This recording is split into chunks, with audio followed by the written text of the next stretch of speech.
Ahmedabad સાબરમતીમાં riverfront પર તમે જોયું કે ઘણા બધા સાપ નીકળ્યા છે, તો એ સાપને રેસ્ક્યુ કરવા માટે અમે લોકો આવી ચૂક્યા હતા.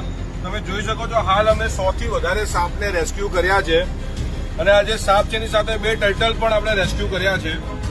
તમે જોઈ શકો છો બધા પાણીના સાપ છે અને બધાને ચેકર્ડ કિલબેક કહેવામાં આવે છે. એની અંદર આપણે એક સ્નેક જે રેસ્ક્યુ કર્યો છે તે રસલ વાઇપર પણ છે.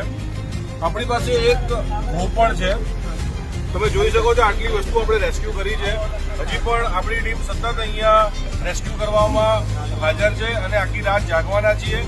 1 વાગ્યા પછી કદાચ પાણી છોડવાના છે અમદાવાદમાં, તો તે દરમિયાન પણ અમારી ટીમ અહીંયા હાજર રહીશું. જો તમારે સાબરમતી વિસ્તાર અથવા તો સાબરમતી રિવરફ્રન્ટ પાસે તમે નીકળો, તમને કોઈ જગ્યાએ સાપ દેખાય તો તમે અમારો સંપર્ક કરી શકો છો 63 52 101 108. Thank you.